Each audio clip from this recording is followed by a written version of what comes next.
If you only have one day in Shanghai, this carefully planned itinerary will help you experience the very best the city has to offer. Simply follow this guide and you will be able to plan your sightseeing, transportation, and meals with ease, making the most of your time without any unnecessary hassle. Start your day at around 9 a.m. You can grab some breakfast or a coffee first, or save your appetite for brunch later. Most major shopping malls don't open until 10, so there is no need to head out too early. Starting at 9 also means you can avoid the worst of the morning rush hour. That said, small family-run restaurants usually open much earlier, so you should have no trouble finding any authentic local breakfast near your hotel. Our first stop is People Square, right in the heart of central Shanghai. It's also a major transport hub, connecting metro lines 1, 2, and 8.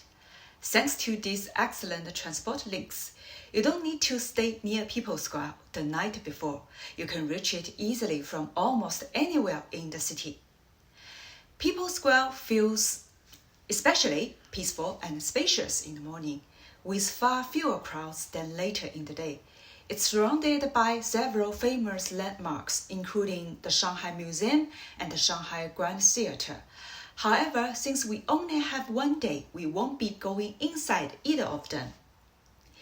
If you are arriving by metro, take Exit 7 or Exit 19. From there, walk through the underground passage towards the western entrance of Nanjing Road Pedestrian Street. This is a great place to stop for photos, as you will get a wide view of the entire street and the crowds stretching out in front of you. Nanjing Road Pedestrian Street is primarily a tourist road, though its shopping malls are also popular with local residents. Unless you have urgent shopping needs, simply wander and soak up the atmosphere. The street decorations are frequently updated to keep it fresh for visitors, and the security here is excellent. It's perfect for a relaxing stroll and taking photos. The pedestrian stretch runs 1.5 kilometers all the way to the Bund. So take your time, pause to browse handcraft shops, and look for traces of the Western influence that shaped Shanghai over a century ago. There are not many must-try snacks along the main stretch of Nanjing Road. Avoid stores with overly bright, artificial-looking treats. Instead, head to these time-honored heritage stores. Taikang Food at number 766 Nanjing East Road, Shen Dacheng at number 636, Zhenlao Dafang at number 536, and Shaowanshen at number 414.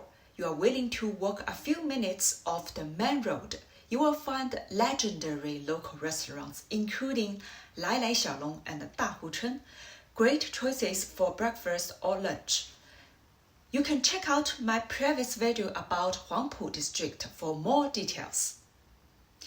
If you finish the walk ahead of schedule, leave the main road and head toward Suzhou Creek.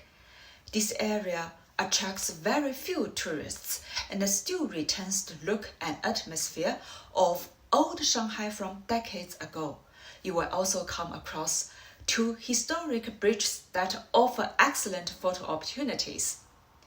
Continue walking until you reach Waibaidu Bridge, which marks the northern end of the Bund. In the afternoon, take a leisurely stroll along the Bund, which stretch roughly 1 kilometer. On one side stand the Grand Colonial era neoclassical buildings known as the Bund's International Architecture Exhibition. On the other side rise futuristic skyscrapers built over the past 30 years in Lujiazui. As you continue south along the riverfront, the crowds gradually begin to thin. From there, head towards Yuyuan Garden and the nearby Old City Gold Temple, 2 of Shanghai's best-known historic attractions. You can watch my early video about this Nanjing district. In my opinion, this neighborhood captures the true spirit of Shanghai far better than the Bund. By the time you finish exploring here, it will be around 3 p.m. Next, across the Huangpu River to Pudong with just 1 day in the city, we need to prioritize the most iconic sites to make the most of your trip. You have 3 options for getting to Lujiazui. Take a taxi directly, take a metro line 10 and transfer to line 2, or hop on the public ferry. There are listed from the most comfortable option to the least comfortable, but the ferry is by far the most enjoyable and also the cheapest. Lujiazui is home to 3 of Shanghai's most iconic skyscrapers: Jingmao Tower, Shanghai Tower, and the Shanghai World Financial Center.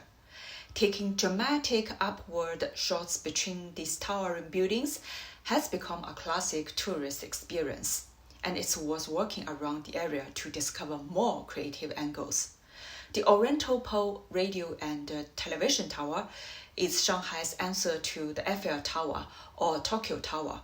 Although locals rarely visit the observation decks, I'd still highly recommend the experience to first-time visitors. From the top, you can enjoy sweeping 360-degree views across the city. On a clear day, you may even be able to identify individual neighborhoods and spot familiar places such as your hotel, home, or office. Another important reason to book a ticket is the timing. Head up before sunset, and you will be able to enjoy clear daytime views of Shanghai before watching the entire city light up after dark, revealing a completely different and equally spectacular side of the skyline. By the time you come back down, evening will have set in. The shopping malls in Lujiazui offer dining options to suit every budget. With cuisines from around the world, there is no need to make any fun plans for the rest of the evening. Simply find somewhere comfortable, enjoy a relaxed dinner, and give your feet a well-earned rest. After dinner, if you still have some energy left, take a walk along the Lujiazui riverside prom. From the side of the Huangpu River, you will be directly opposite the Bund prom you visited earlier in the day, giving you a completely different perspective on Shanghai's skyline. I also featured this viewpoint in my video about Pudong New Area. This full-day itinerary takes around 10 hours and covers many of Shanghai's must-see landmarks without feeling overly rushed. Once you've finished, you can easily take Metro Line 2 back to your hotel or continue directly to the airport.